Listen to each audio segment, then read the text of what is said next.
দর্শক আপনারা দেখতে পাচ্ছেন যে শিক্ষক এবং পুলিশের মুখোমুখি অবস্থান, তাদের যে দাবি উচ্চ ভাতার দাবিতে তারা এই আন্দোলন করছে এবং তারা দেখতে পাচ্ছেন যে তারা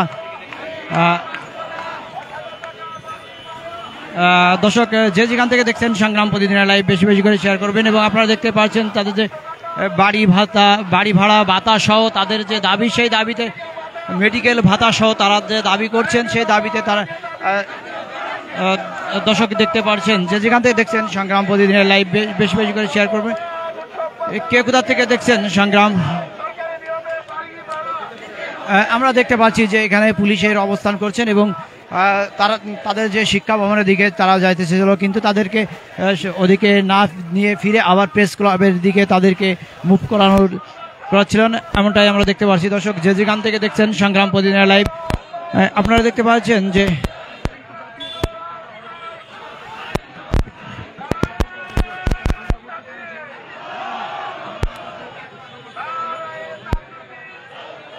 দর্শক যে যেমনটা দেখছেন সংগ্রাম প্রতিদিন লাইভ,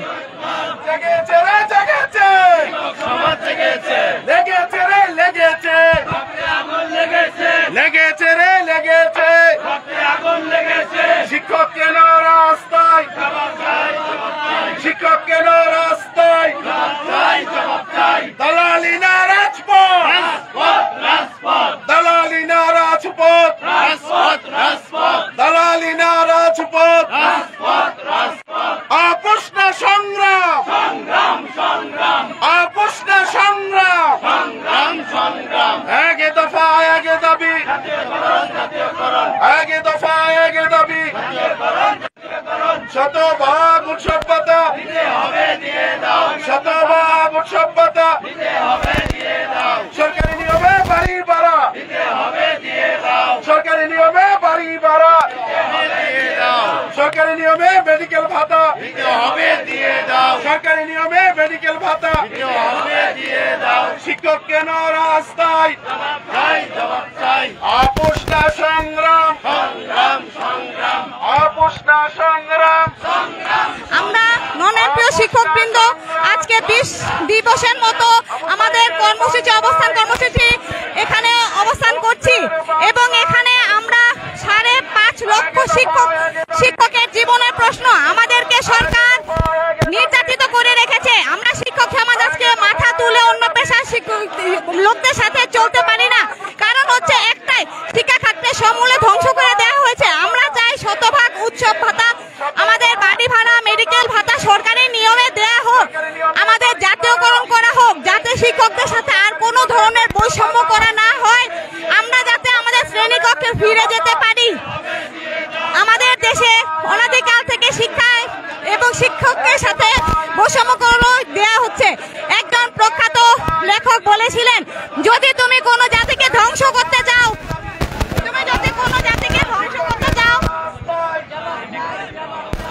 তাহলে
হোক। শিক্ষক কর্মচারীরা 12 ফেব্রুয়ারি থেকে আজকে 20 দিনের মতো জাতীয় প্রেস ক্লাবে আমরা লাগাতার অবস্থান কর্মসূচি পালন করছি। অত্যন্ত দুঃখের সাথে বলতে হয়, সরকারের পক্ষ থেকে 2 বার আমাদেরকে সচিবালয়ে ডেকে নিয়ে মিটিং করে আমাদেরকে আশ্বস্ত করা হয়েছে, কিন্তু এখন পর্যন্ত আমাদের ছোট্ট যৌক্তিক দাবিগুলো মেনে নেওয়ার কোনো আশ্বাস দেওয়া হয়নি। আমাদের সাথে শিক্ষা উপদেষ্টা মহোদয় 11 তারিখ তিনি মিটিং করেছেন, তার অতিরিক্ত সচিব হুমায়ুন কবির সাহেব 17 তারিখ মিটিং করেছেন, তার যুগ্ম সচিব কাজী আব্দুর রহমান সাহেব তিনি আমাদের সাথে 27 তারিখ মিটিং করেছেন। তারা মিষ্টি মিষ্টি কথা বলে শিক্ষকদেরকে ধোঁকা দিয়ে প্রস্তাব থেকে বিদায় করতে চায়। আমরা স্পষ্টভাবে ঘোষণা দিতে চাই, আসন্ন ঈদ উল ফিতর থেকে শতভাগ উৎসব ভাতা প্রদানের লক্ষ্যে যতক্ষণ পর্যন্ত শতভাগ উৎসব ভাতার প্রজ্ঞাপন জারি না হবে ততক্ষণ পর্যন্ত আমাদের এই আন্দোলন চলবে ইনশাআল্লাহ। উপদেষ্টা মহোদয় বৈষম্যের ঠাঁই নাই, মুক্তের বাংলায় বৈষম্যের ঠাঁই নাই, তুমি কে আমি কে, শিক্ষক শিক্ষক কি চাই কি চাই, জাতীয়করণ জাতীয়করণ, রাজপথ রাজপথ, সংগ্রাম সংগ্রাম। সংগ্রামী সহযোদ্ধা বৃন্দ, উপদেষ্টা মহোদয় উনি আমাদেরকে 11 তারিখ বলেছেন আমাদের বাড়ি ভাড়া বৃদ্ধি করবেন, মেডিকেল ভাতা বৃদ্ধি করবেন। ডিসি সম্মেলনে তিনি বলেছেন বাড়ি ভাড়া বৃদ্ধি করবেন, মেডিকেল ভাতা বৃদ্ধি করবেন। আমরা বিগত সময়ে দেখেছি 100 টাকার বাড়ি ভাড়াকে 500 টাকা করে মিডিয়াতে প্রচার করা হয়েছে, শিক্ষকদের বাড়ি ভাড়া 400 গুণ বাড়ানো হয়েছে। আমরা আশঙ্কা করছি এই শিক্ষা প্রশাসন আমাদেরকে ফাঁকি দেওয়ার জন্য তারা ষড়যন্ত্রে লিপ্ত রয়েছে। আমরা স্পষ্ট ভাষায় বলতে চাই, আপনি বাড়ি ভাড়া কতটুকু বৃদ্ধি করবেন, মেডিকেল ভাতা কতটুকু বৃদ্ধি করবেন, যদি এটা স্পষ্ট না করেন আমরা প্রয়োজনে আমাদের এই আন্দোলনকে পুরা রমজান জুড়ে চালিয়ে যাব ইনশাআল্লাহ।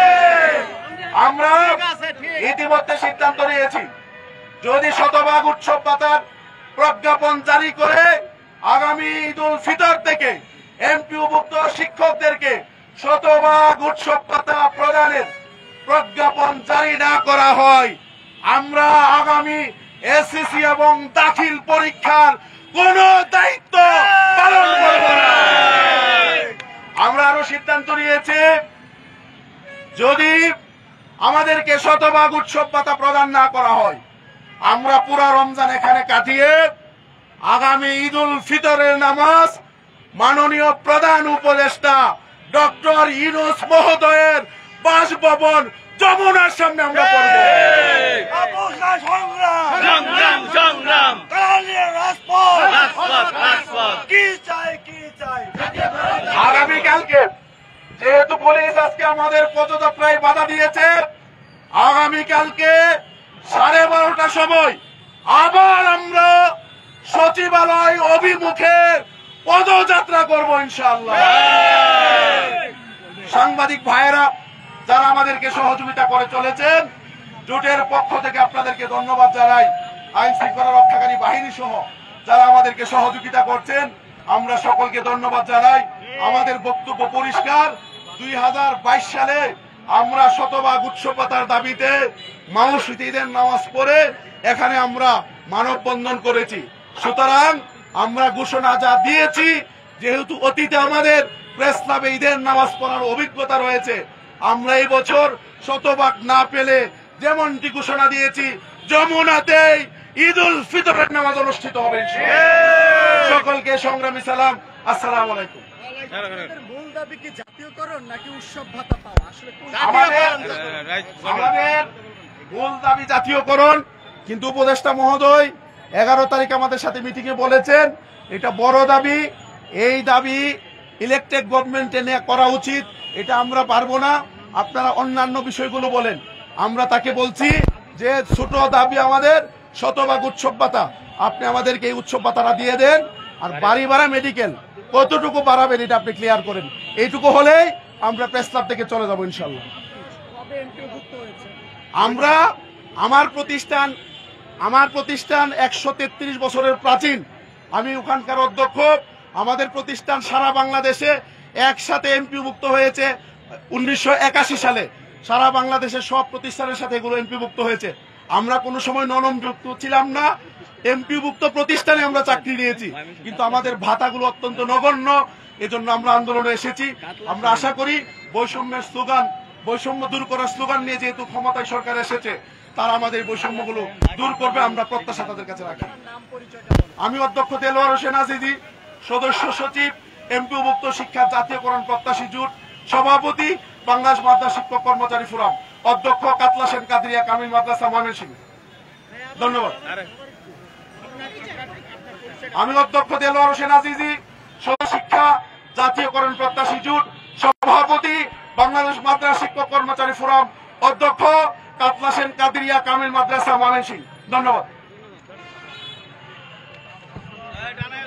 দর্শক, আপনারা দেখছিলেন সংগ্রাম প্রতিদিনের লাইভ। যে যেখান থেকে দেখছেন সংগ্রাম প্রতিদিনের লাইভ, আপনারা জানেন যে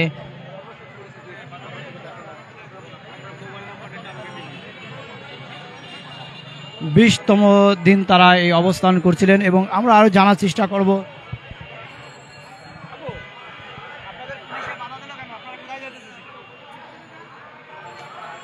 আমরা কোথাও যাইতে চাচ্ছিলাম না, আমরা জাস্ট একদিক দিয়ে যেয়ে আমরা সচিবালয়ের সামনে দিয়ে ঘুরে আবার আমাদের এই নির্দিষ্ট জায়গায় আমরা এখানে বসতে চাচ্ছিলাম, কিন্তু আমাদের পুলিশ বাধা দেয়।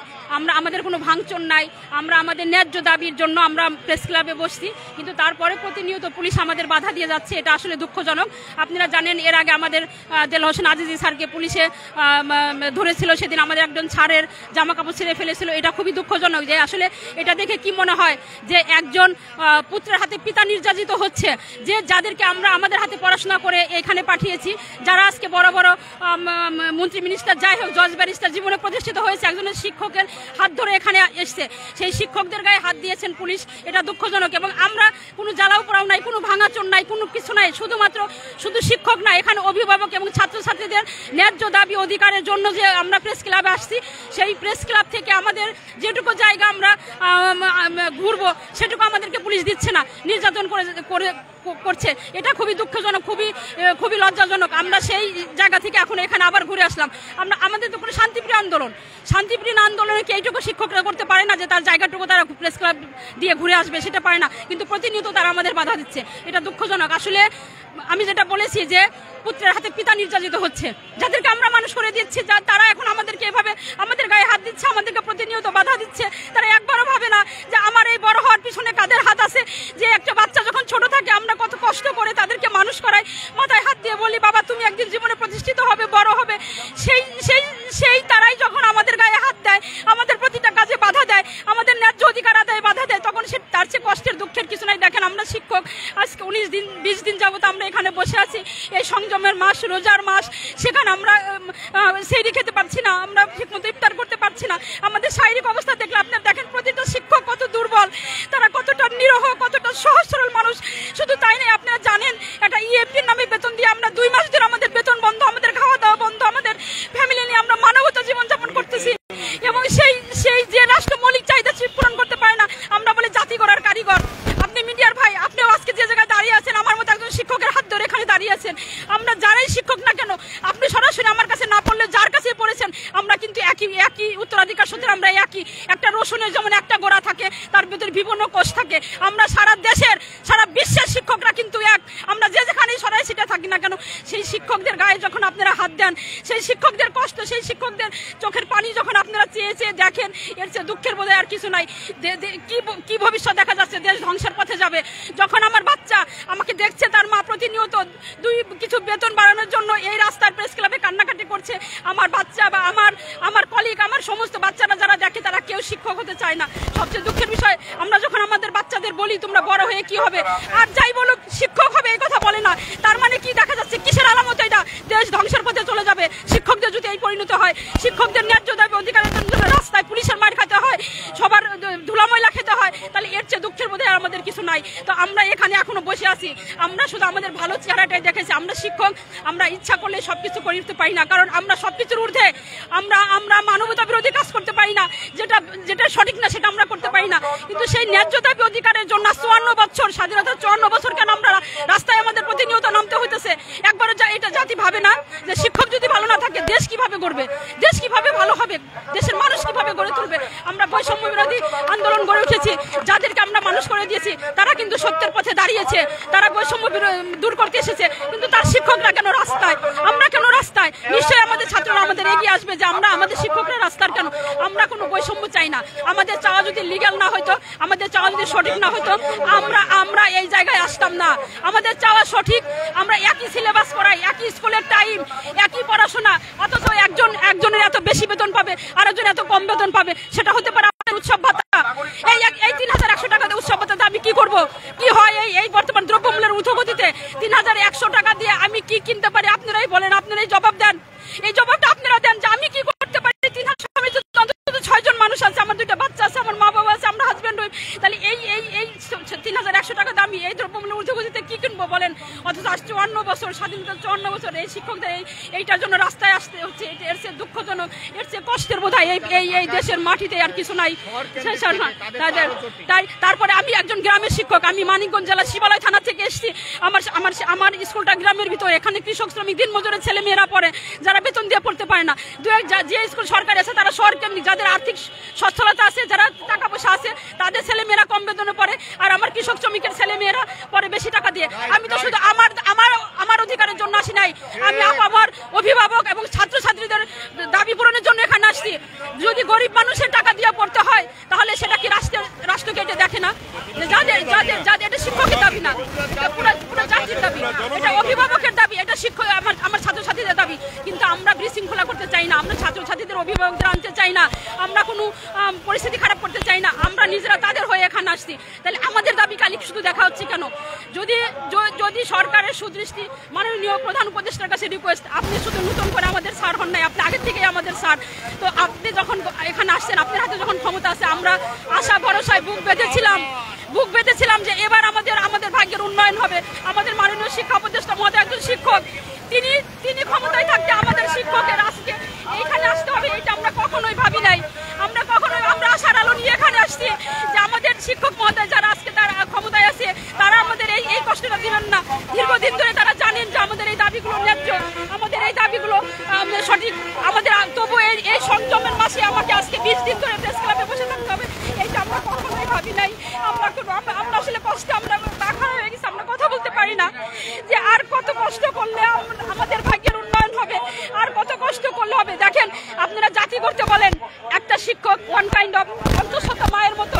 একটা অন্তঃসত্ত্বা মাকে যদি আপনি ভালো মন্দ খাওয়ান, সে একটা সুস্থ সবল বাচ্চার জন্ম দিতে পারবে। আপনি শিক্ষককে অভক্ত রাখবেন, আপনি শিক্ষককে কষ্টে রাখবেন, আর আপনারা ভালো জাতি আশা করবেন, সেটা কিভাবে হয়? আমরা 6টা থেকে 7টা ক্লাস নেই, আমরা 7টা ক্লাস নেই ক্লাসরুমে। তাহলে আমাদের একটা খাবারের কি দরকার? এই দ্রব্যমূল্য ঊর্ধ্বগতিতে আমরা একবেলা খাই তো আর একবেলা খাই না খাই, আমরা 6টা 7টা ক্লাস নেই। তাহলে আপনি ভালো কিছু কিভাবে আশা করেন? ধন্যবাদ সবাইকে।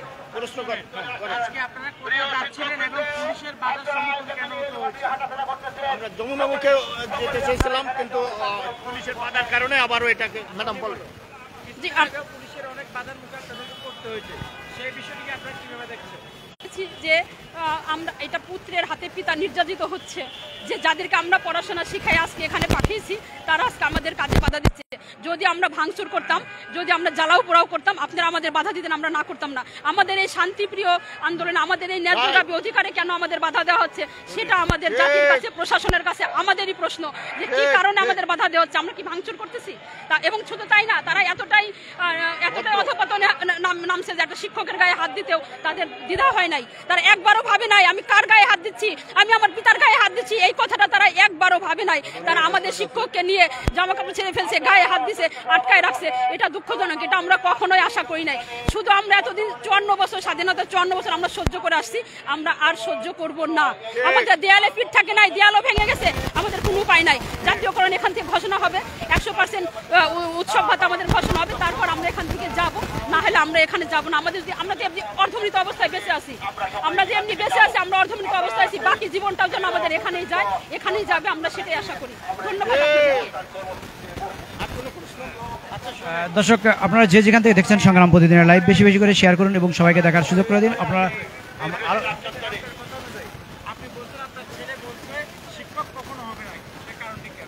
শিক্ষক হবে না, সে প্রতিনিয়ত যখন দেখতেছে তার ন্যূনতম খাবার দাবারটুকু আমি জোগাড় করে দিতে পারি না, তার চোখের সামনে আমার মা বাবা অসুস্থ হয়ে মারা যাচ্ছে, আমার মা বাবা তো আমাকে আশা ভরসা নিয়ে পড়াশোনা শিখিয়েছে, কিন্তু সে যখন দেখছে তার একটা পছন্দের খাবার, একটা পছন্দের জামা, একটা ভালো ডাক্তার দেখে আমি চিকিৎসা করতে পারতেছি না, তারপরে তার কোনো চাহিদা পূরণ করতে পারছি না, সেই সন্তান কিভাবে বলবে যে মা আমি শিক্ষক হব? বরং আমি কেন শিক্ষক হয়েছি সেই প্রশ্নের জবাব তাকে আমার দিতে হয়। তোমার মতো আমি দুঃখে দুঃখে মরতে চাই না, আমি কখনো শিক্ষক হব না। তুমি যে দুঃখে দুঃখে মরতেছো, তুমি যে চাহিদা পূরণ করতে পারতেছো না, এই পরিণতি যেন আমার কখনো না হয়। শুধু আমার নিজের সন্তান কেন, আমার স্কুলে যে হাজার হাজার সন্তান আছে, আমার সেই সন্তানরাও বলে যে শিক্ষকদের তারা এই অবস্থায় দেখতে চায় না, এই শিক্ষকদের দুঃখ ভরা ক্রান্ত মুখ তারা দেখতে চায় না, তারা একটা হাসি খুশি একটা সুন্দর ভালো শিক্ষক চায়।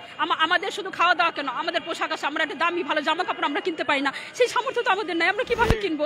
আমরা যে অবস্থায় স্কুলে যাই, আমার ছাত্রছাত্রী এটা আশা করে না, তারা মনে করে তার শিক্ষক আরো বেশি স্ট্যান্ডার্ড হয়ে আসবে, আরো বেশি স্মার্ট হয়ে আসবে। সেই বাচ্চাদের তো আমি বলতে পারি না যে আমার বেতন কত টাকা বা আমি এটা পারতেছি না, এটা বোঝানোর ক্ষমতা তো তাদের নাই। আমাদের এখনকার বাচ্চারা অনেক ট্যালেন্ট, আমাদের দেখে তারা বুঝতে পারে যে আমাদের আর্থিক সচ্ছলতা নাই, সুতরাং তারা কেন শিক্ষকতায় পেশায় আসবে না, এবং দেশ একদিন ধ্বংসের মুখে পরিণত হবে। এই দেশ একজন মেধা শূন্য হয়ে যাবে, শিক্ষক শূন্য হয়ে যাবে এই দেশ, কারণ শিক্ষকদের দাবি পূরণ না হইলে এখানে কোনো মেধাবীরা এই পেশায় আসবে না।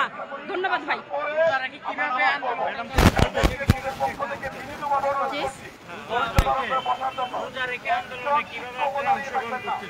কিভাবে দেখছেন ভাই, আমি যে কথা বলতেছি আমার কথাটা কি ভালো মতো হচ্ছে? আমার কথাটা ভেঙে ভেঙে আসছে, এবং আমি গায়ে সর্বশক্তি দিয়ে কথা বলছি, তাও আমার কথাটা বের হয়ে আসতে চাচ্ছে না, কারণ আমার না আছে সেহরি খাওয়া, না আছে আমার ভালো ইফতারি খাওয়া, তার মধ্যে আমি এখানে বসে আছি। তাহলে আমি কিভাবে ভালো থাকবো বলেন? আমরা এমনি অসুস্থ, প্রত্যেকটা শিক্ষকের দিকে তাকায় যখন অসুস্থ, কেউ অসুস্থ হলে আমরা মেডিকেলে নিয়ে যাচ্ছি, তাকে প্রাথমিক চিকিৎসা দিচ্ছি, তারপরে আমরা এখানে বসে আছি। আমরা কতটা কি অবস্থায় আছে আপনারা নিশ্চয়ই বুঝতে পারেন। আপনারাও আমাদের স্টুডেন্ট, আপনারা যারা মিডিয়া কর্মী আছেন, আপনারা যারা এই অবস্থায় আছেন, তারাও আমাদের স্টুডেন্ট, আপনারাও কিন্তু আমাদের কাছে পড়ে এখানে আসছেন। সুতরাং আপনারা সঠিক, আমরা যে কষ্টে আছি, আপনাদের কাছে আমার বিনীত অনুরোধ, আপনারা সেই সত্যটা প্রকাশ করুন। আপনার শিক্ষকরা রাস্তায়, আমার মিডিয়া কর্মী ভাইদের বলতে চাই, আপনাদের শিক্ষকরা রাস্তায়, এটা আপনাদের কাছে হয়তো ভালো লাগবে না, আপনারা সেইভাবেই আপনারা ব্যবস্থা নেন। ধন্যবাদ সবাইকে। দর্শক, যেমনটা দেখছিলেন সরাসরি সংগ্রাম প্রতিদিনের লাইভ থেকে,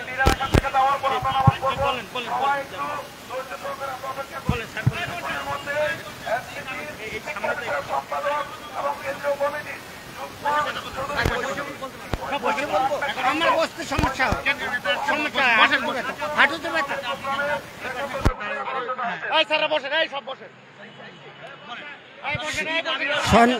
সম্মানিত দর্শক শ্রোতা, আপনারা যে যেখান থেকে দেখছেন সকলকে আমার সালাম, আদাব, অভিনন্দন। দর্শক, আমরা 12 ফেব্রুয়ারি থেকে আজ পর্যন্ত অবস্থান ধর্মঘটে কর্মরত আছি। অন্তর্বর্তীকালীন সরকারের মাননীয় শিক্ষা উপদেষ্টা কোনো এখানে এসে কোনো আমাদের আশ্বস্ত করছে না।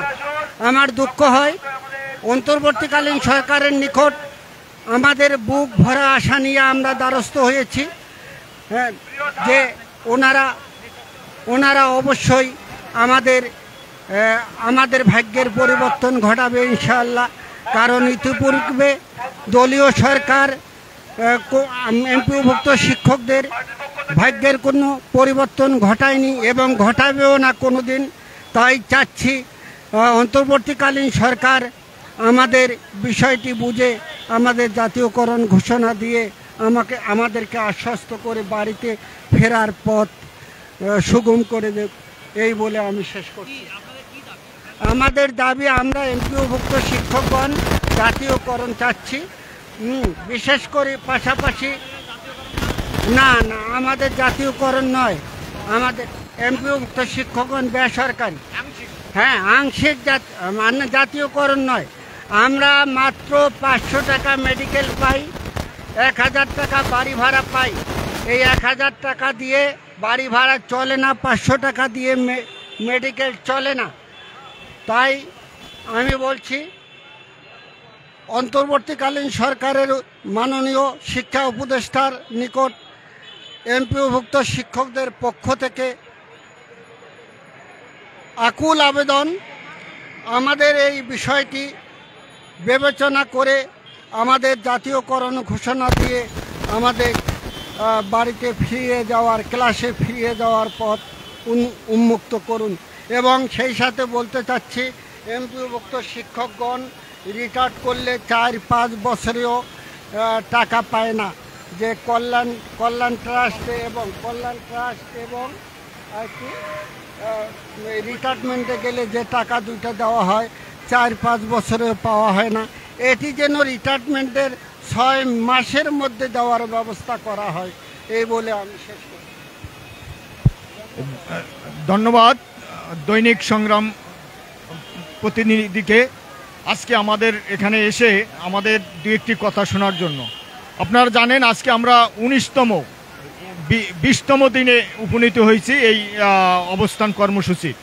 এর আগে আমরা এই অবস্থান কর্মসূচির মাঝে আমরা কয়েকবার প্রধান উপদেষ্টার বাসভবন মুখী এবং সচিবালয়ের মুখী হয়েছি, কিন্তু পুলিশের বাধা মুখে আমাদের আবারও ফিরে আসতে হয়েছে। ইতিমধ্যে আমাদের সচিবের ঊর্ধ্বতন কর্মকর্তারা আশ্বস্ত করছে যে আপনাদের দাবি দাওয়াগুলো কিছুটা করা হবে, কিন্তু তারপরও তারা কোনো সঠিক কোনো প্রজ্ঞাপন বা করে নাই এখনও। তা আমরা যে জিনিসটা আপনাদেরকে অবগত করতে চাই যে আপনারা জানেন আমি আজকে অত্যন্ত দুঃখিত, পীড়িত, মর্মাহত শিক্ষক প্রতিনিধির পক্ষ থেকে। কারণ আমরা শিক্ষক হয়ে যুগ যুগ ধরে নিপীড়িত, নিষ্পেষিত বলতে গেলে এক প্রকার। কীরকম, ইতিমধ্যে আপনারা আমাদের বিভিন্ন শিক্ষকদের কাছ থেকে শুনছেন যে আমাদের যে সঠিক যে আমাদের যে বেতন কাঠামো, তাতে আমাদের দৈনন্দিন জীবনযাপন করা কত কষ্টসাধ্য। হ্যাঁ, তার মধ্য থেকেও আমরা আমাদের পাঠদান সঠিকভাবে করে যাচ্ছি, কিন্তু সরকারি যে স্কুল কলেজ রয়েছে তাদের থেকে এমপিভুক্ত কলেজ শিক্ষা প্রতিষ্ঠানের অনেক ফার ডিফারেন্স। আমরা চাচ্ছি এই ডিফারেন্সগুলো, এই বৈষম্যগুলো দূর করে একটি সঠিক এবং ন্যায়ভিত্তিক একটি সরকার শিক্ষানীতি প্রণয়ন করুক। কারণ বর্তমানে যে অসঙ্গতিপূর্ণ শিক্ষানীতি, এটাকে দূর করাই আমাদের প্রধান লক্ষ্য। এই আন্দোলনের আমাদের প্রধান লক্ষ্যটা হচ্ছে যে আমাদের এবারে যে আমাদেরকে বলা হয়েছে যে আপনাদের অন্তত আমরা শতভাগ উৎসব ভাতাটা প্রদান করব এবং বাড়ি ভাড়ার ব্যাপারে আমাদেরকে আশ্বস্ত করছে। আমরা এই যে শতভাগ উৎসব ভাতা এবং বাড়ি ভাড়া, এটা আমরা চিকিৎসা ভাতা, এই কয়টি বিষয়ে আমাদেরকে অন্তত প্রজ্ঞাপন আকারে সরকার নিশ্চিত করুক, তাহলে আমরা ঘরে ফিরে যাব। পরবর্তীতে আমরা শতভাগ জাতীয়করণের বিষয় আবারও সরকারের সাথে বোঝাপড়া করব। কিন্তু এই সরকার, এই উপদেষ্টা মণ্ডলীর সরকার এখনো আমাদের এ ব্যাপারে কোনো চূড়ান্ত কোনো কিছু প্রজ্ঞাপন প্রদান করে নাই। এটাই আমাদের দুঃখের বিষয়, কষ্টের বিষয়। আজকে রমজানের মধ্যেও আমাদের এখানে হাজার হাজার শিক্ষক আমরা অবস্থান করতেছি না খেয়ে না দে। হ্যাঁ, অনেকের দূর দূরান্ত থেকে এসে হোটেলে অবস্থান করে। আমার প্রতিষ্ঠান ঢাকায় কামরাঙ্গীর চরে, আমি এখান থেকে আসি। আমার কথাই বলি, মনে করেন আমাদের যে বেতন কাঠামো ঢাকার একই অনুসারে গ্রামেও যে বেতন কাঠামো ঢাকায়ও এই 12,500 বা যে টাকা, তাতে কি ঢাকার মধ্যে একটা ফ্যামিলি 4 সদস্যর বা 5 সদস্যর ফ্যামিলি কোনোভাবে বসবাস করার উপায় আছে?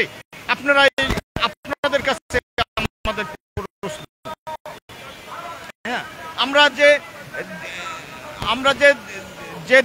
যে কষ্ট সাধন করে দিন যাপন করতেছি সেগুলো অবশ্যই আপনারা উপলব্ধি করার মতন করবেন।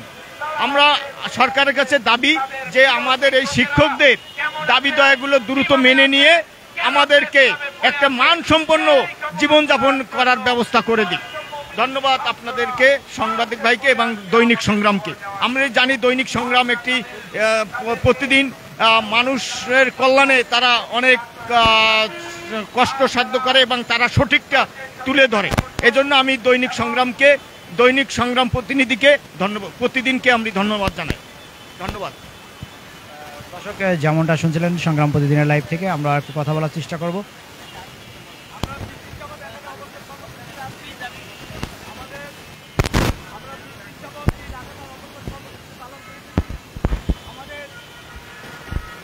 আমাদের এক দাবি হলো জাতীয়করণ, কিন্তু জাতীয়করণ এই মুহূর্তে সরকার বলেছে দেওয়া সম্ভব নয়। সেই জন্য আমাদের যে সরকারি বেসরকারি যে বৈষম্যগুলো আছে, যেমন বাড়ি ভাড়া 1,000 টাকা, চিকিৎসা ভাতা 500 টাকা, উৎসব ভাতা 25%, আমরা সেই বৈষম্যগুলো দূরীকরণের জন্য আজ 20তম দিন এখানে প্রেস ক্লাবে বসে আছি। আমাদের সরকারি নিয়মে বাড়ি ভাড়া দিতে হবে, সরকারি নিয়মে চিকিৎসা ভাতা, সরকারি নিয়ম উৎসব ভাতা, অর্থাৎ সামনে যে ঈদ উল ফিতর আসছে সেই ঈদ উল ফিতরে আমরা শতভাগ উৎসব ভাতা চাই। কারণ 25% উৎসব ভাতায় 3,125 টাকা দিয়ে কোনো শিক্ষকের 3,000 টাকা দিয়ে বাজার করবে, নাকি সন্তানকে কোনো উপহার কিনে দিবে? বাবা, তার সাথে বাবা মা আছে, ভাই বোন আছে, তাদেরকে কিভাবে সেই 3,125 টাকা দিয়ে ঈদের পুরস্কার কিনে দিবে? সেই জন্য আমরা চাই এই মুহূর্তে ঈদ উল ফিতরের আগে আমাদের শতভাগ উৎসব ভাতার ঘোষণা এখানে দেওয়া হোক। বিভিন্ন সময়ে বিভিন্ন জনের আমাদেরকে আশ্বাস দিয়েছে, কিন্তু আমাদের সেই আশা প্রতিফলিত হয়নি। আমরা চাই এখন লিখিত আকারে প্রজ্ঞাপন জারি করে আমাদের শতভাগ উৎসব ভাতা দেওয়া হোক। সরকারি নিয়মে যে বাড়ি ভাড়া আমরা পাই 1,000 টাকা বাড়ি ভাড়া, 1,000 টাকা বাড়ি, কোথাও 1,000 টাকা বাড়ি ভাড়া পাওয়া যায় না। তাছাড়া অনেক শিক্ষক আছে দূর দূরান্তে চাকরি করে, তারা বাসা ভাড়া দিয়ে তাদের সংসার পরিচালনা করা খুব কষ্টসাধ্য ব্যাপার হয়। সেই জন্য আমরা চাচ্ছি সরকারি নিয়মে আমাদের বাড়ি ভাড়া দেওয়া হোক, 500 টাকা আমাদের চিকিৎসা ভাতা দেওয়া হয়, যে 500 টাকা দিয়ে একজন ভালো ডাক্তারকে দেওয়ানো সম্ভব নয়। তারপর আছে বিভিন্ন পরীক্ষা নিরীক্ষা, তাহলে কি একজন শিক্ষক বিনা চিকিৎসায় মারা যাবে, তার পরিবার বিনা চিকিৎসায় মারা যাবে? বর্তমান যে দ্রব্যমূল্য ঊর্ধ্বগতি, সেই ঊর্ধ্বগতিতে একজন শিক্ষকের জীবন পরিচালনা করা কষ্টকর ব্যাপার। নুনান্তে পান্তা ফুরায়, শিক্ষকরা কিভাবে একজন মানসম্মত শিক্ষা দিবে? শিক্ষকরা জাতির কারিগর, সেই কারিগররা আজ রাজপথে কেন পড়ে আছে? কেন প্রেস ক্লাবের দুলু জায়গায় তারা পড়ে থাকবে? তাদেরকে তো তাদের মান সম্মান কোথায় গিয়ে উঠেছে? বিশ্বের বিভিন্ন দেশে শিক্ষকরা সর্বোচ্চ সম্মানের অধিকারী, কিন্তু আমাদের বাংলাদেশের শিক্ষকরা আজ প্রেস ক্লাবে এই প্লাস্টিকের বিছানায় পড়ে আছে। কেন? জবাব চাই। প্রশাসন কেন নীরব? সে জবাব চাই। আমরা এখানে বসে থাকতে চাই না। আমাদের দাবি দাওয়া পূরণ করে আমাদের প্রাণের প্রিয় সেই শিক্ষা প্রতিষ্ঠানে আমাদের ফিরে যেতে দেওয়া হোক। আর জাতীয়করণ হলে শুধু শিক্ষকরা যে উপকৃত তা নয়, জাতীয়করণ হলে সবচেয়ে বেশি উপকৃত হবে এই দেশের শিক্ষার্থীরা, অভিভাবকরা, কারণ তারা অল্প টাকায় পড়াশোনা করতে পারবে। সেই জন্য চাই জাতীয়করণ। জাতীয়করণ না হলে আমাদের যে সরকারি বেসরকারি যে বৈষম্যগুলো আছে, সেই বৈষম্যগুলোর আমরা প্রতিফলন চাই, বৈষম্য নিরীকরণ চাই। এই বাংলাদেশ নতুন করে আবার 5ই আগস্ট নতুন বাংলাদেশের জন্ম হয়েছে বৈষম্যর দূরীকরণের মধ্যে দিয়ে। সুতরাং আমরা চাই আমাদের সরকারি বেসরকারি যে বৈষম্য আছে সেই বৈষম্যগুলো দূরীকরণ হোক। সরকারি নিয়মে আমরা বাড়ি ভাড়া চাই, সরকারি নিয়মে চিকিৎসা ভাতা চাই, আমরা শতভাগ উৎসব ভাতা চাই। ঈদ উল ফিতরের আগে আমরা সরকারি নিয়মে সেই উৎসব ভাতা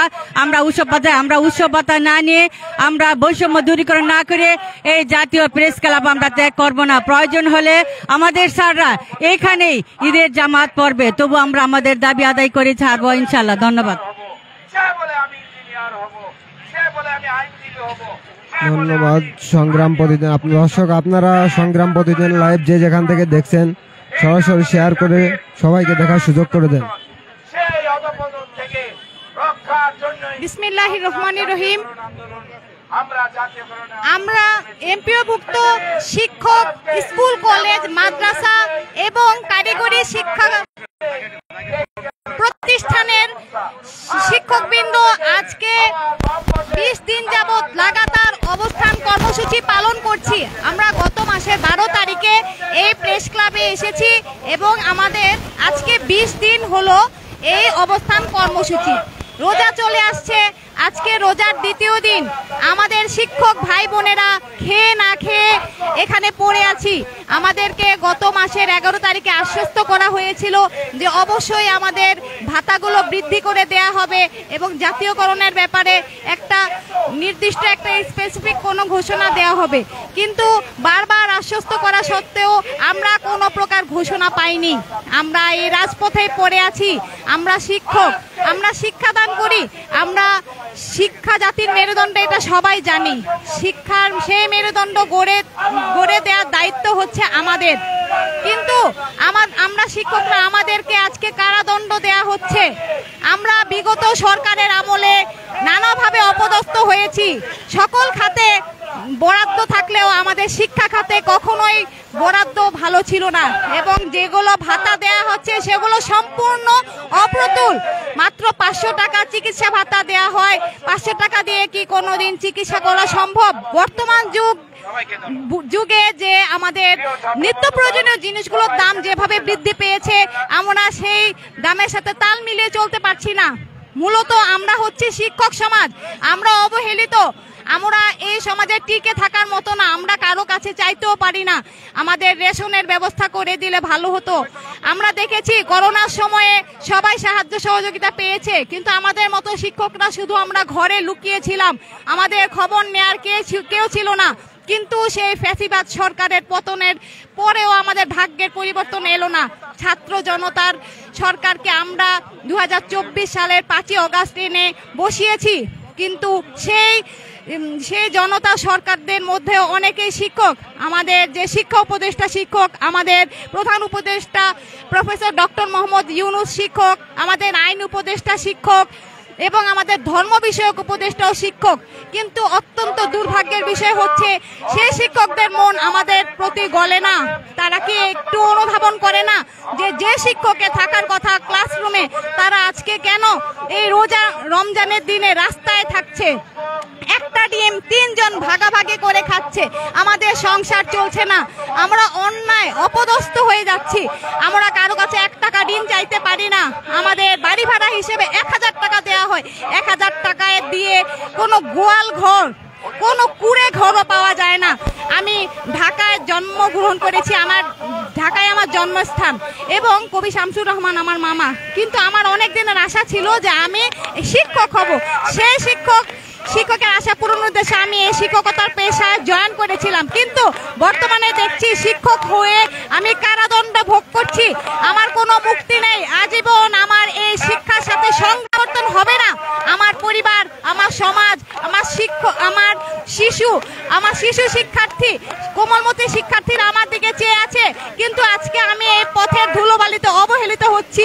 আমরা শিক্ষকরা আছি সংখ্যায় প্রায় 5.5 লক্ষ। আমাদের এই 5.5 লক্ষ শিক্ষকের মনে একই কথা, জাতীয়করণ। আপনারা জেনেছেন যুগে যুগে কালে কালে বিভিন্ন সরকার আমাদেরকে অবদমিত করে রেখেছে এবং আমাদের শিক্ষা খাতের কোনো উন্নয়ন হয়নি। আমরা জানি প্রখ্যাত একজন বিখ্যাত লোক বলেছিলেন, একজন বিখ্যাত ব্যক্তি বলেছিলেন, যদি তুমি কোনো জাতিকে ধ্বংস করতে চাও তাহলে সর্বপ্রথম তার শিক্ষা ব্যবস্থাকে ধ্বংস করে দাও। আমরা জানি নেপোলিয়ন বলেছিলেন, give me an educated mother, I will give you a good nation। তার মানে আমাকে একটি শিক্ষিত মা দাও, আমি তোমাকে একটি শিক্ষিত এবং সুন্দর জাতি উপহার দেব। কিন্তু দেখেন আমরা শিক্ষকরা যুগে যুগে কালে কালে কত সুসন্তান জন্ম দিয়ে যাচ্ছি, তাদেরকে লেখাপড়া শেখাচ্ছি। আজকে তারা বড় হয়ে বিভিন্ন পেশায় চলে গেছে। কেউ হয়েছে ডাক্তার, কেউ হয়েছে ইঞ্জিনিয়ার, কেউ হচ্ছে পুলিশ। কিন্তু সেই পুলিশদেরকে দিয়ে আমাদের 3-4 দিন আগে আমাদের মিছিলে আমাদের শিক্ষকদের উপর হাত তুলে দেওয়া হয়েছে। তারা আমাদের শিক্ষকদেরকে প্রহিত করেছে, প্রহার করেছে, তারা কিল থাপ্পড় লাথি ঘুষি মেরেছে এই শিক্ষকের গায়ে। বলেন, আমরা যে সম্মানের শিক্ষক, আমরা শুধুমাত্র সম্মান নিয়ে বেঁচে আছি, তাও যদি আমাদের থেকে কেড়ে নেওয়া হয় তাহলে আমরা কিভাবে কাটাবো? আজকে আমাদের বাংলাদেশের মোট হচ্ছে 18 কোটি জনগণ। 18 কোটি যদি জাতীয়করণ করা হয়, এই 18 কোটি জনগণই এর সুফল পাবে। কারণ জাতীয়করণ করা হলে একটা শিশু শিক্ষার্থী এবং যে শিক্ষার্থীরা আছে তারা মাত্র 15 থেকে 16 টাকা সরকারি খরচে লেখাপড়া করতে পারবে। আমরা জানি আমাদের এই বাংলাদেশে মোট 680টি সরকারি শিক্ষা প্রতিষ্ঠান রয়েছে এবং এই শিক্ষা প্রতিষ্ঠানগুলোতে শুধুমাত্র যাদের ভালো টাকা পয়সা আছে তাদের শিশুরাই চান্স পায়। কিন্তু আমাদের যে রিক্সাওয়ালা, ভ্যানওয়ালা, আমাদের যে বেসরকারি বিভিন্ন প্রাইভেট প্রতিষ্ঠানে চাকরি করছে, সেই চাকরিজীবী যদি জাতীয়করণ করা হয় তাহলে তারা সবাই এই স্বল্প খরচে পড়াশোনা করতে পারবে এবং আমাদের সোনার বাংলা গঠিত হবে। আমরা শিক্ষকরা সুন্দরভাবে বেঁচে থাকতে পারবো, আমাদের আর অবহেলার পাত্র হতে হবে না, আমাদের এই রাজপথ বেছে নিতে হবে না, আমরা ক্লাসরুমে ফিরে যাব। তাই আমরা বারবার অনুরোধ করছি আমাদের উপস্থিতগণদেরকে, আমাদের দাবি যাতে মেনে নেওয়া হয়, আমাদের ভাতাগুলো বৃদ্ধি করে আমাদেরকে জাতীয়করণের ব্যবস্থা করে দেওয়া হয়, আমরা ক্লাসরুমে ফিরে যাই। সবার কাছে অনুরোধ করছি, আজকে 20তম দিন চলছে, আমাদের পরিবার আছে, সন্তান আছে, আমরা পবিত্র রমজান মাস চলছে, সামনে ঈদ, আমরা রাস্তায় বসে থাকলে আমাদের সংসার কে দেখবে, আমাদের সন্তান কে দেখবে? আমরা খেয়ে না খেয়ে আছি, আমাদের জীবনের কষ্ট অন্য কেউ বুঝে না। একটা ডিম আমরা 3 জন ভাগ করে খেয়েছি। আমাদের শিক্ষক যে সচ্ছলভাবে চলার কথা, সে আজকে 500 টাকার জন্য হাহাকার করে মরছে, ইফতার কিনতে পারছে না, তার পরিবারকে খাওয়াতে পারছে না, সেহরির জন্য তার কাছে টাকা নেই। আমরা 20 দিন ধরে রাস্তায় আছি, আমাদের কি খাদ্যের প্রয়োজন নাই? আমাদের ঘুম নাই, নিদ্রা নাই, আহার নাই, পয় নিষ্কাশন ভালো ব্যবস্থা নাই, আমরা ধুকে ধুকে মরছি। তাই বলবো আমাদেরকে জাতীয়করণ দিয়ে দিন, নয়তোবা গুলি করে মেরে ফেলুন। দেখেন, আমাদের বাংলাদেশ এমন একটি দেশ, যদি না কেউ মরে, হত্যা না হয়, কাউকে খুন খারাপি না হয়, রক্ত না দিলে আমাদের কোনো দাবি আদায় হয় না। আমরা ইতিপূর্বে যতগুলো দাবি আদায় করেছি সবগুলোর ক্ষেত্রে আমাদের কিছু না কিছু ত্যাগ তিতিক্ষা ছিল। 2024 সালের 5ই আগস্ট আমাদের সন্তানেরা, আমাদের ভাইরা, মুগ্ধ, তারপর হচ্ছে আবু সাইদ, তাদের মতো আরো শত শত ছাত্র জনতা তারা জীবন দিয়েছে। এর পরিবর্তে আমরা আজকে এই সোনার স্বাধীন বাংলা ফিরে পেয়েছি। তাহলে আমরা এই শিক্ষকরা যদি জীবন দেই তাহলে কি সে জাতীয়করণ আদায় হবে? এটা আমার প্রশ্ন। আমাদের এই 5.5 লক্ষ শিক্ষককে যদি রক্তদানের মাধ্যমেও জাতীয়করণ আদায় করা হয় তাহলেও করা হোক। আমাদের দেশের বাকি যে জনতা আছে, আপামর জনতা, তারা ভালোভাবে বেঁচে থাকুক। তাই শিক্ষা উপদেষ্টা এবং আমাদের প্রধান উপদেষ্টা, সকল উপদেষ্টার প্রতি বিনীত আহ্বান রাখছি, আপনারা জাতীয়করণের ব্যবস্থা করে দিন, আমাদের প্রতিটি ভাতা বৃদ্ধি করুন, যাতে আমরা সবাই একটু সুন্দরভাবে বেঁচে থাকতে পারি। বিভিন্ন খাতে দুর্নীতি হয়েছে যুগে যুগে, কালে কালে, সে সকল দুর্নীতি দেখার কেউ নেই, কিন্তু আমাদের শিক্ষকদেরকে কারাদণ্ড দিয়ে বেতন বৈষম্য করে, বেতনেও বৈষম্য করে রাখা হচ্ছে। আজ পর্যন্ত সকল ধরনের সংস্কার কমিশন গঠিত হয়েছে, কেবলমাত্র বেতন সংস্কার কমিশন গঠিত হয় নাই। এই সরকার তো বৈষম্য দূরীকরণের সরকার, কিন্তু কেন আমাদের এই শিক্ষকদের জীবনে বেতন বৈষম্য থাকবে? আমরা তাদের থেকে এটা প্রত্যাশা করি না। আমরা আশা করছি অচিরেই এই বেতন বৈষম্য দূর হবে এবং আমাদের একটি স্বতন্ত্র বেতন কাঠামো গঠন করে আমাদেরকে সুন্দরভাবে বেঁচে থাকার একটু ব্যবস্থা করে দেয়া হবে। বিনীত অনুরোধ করে দিন। ধন্যবাদ। দর্শক, যেখান থেকে দেখছেন সংগ্রাম প্রতিদিন লাইভ, বেশি বেশি শেয়ার করে সবাইকে দেখার সুযোগ করে দিন।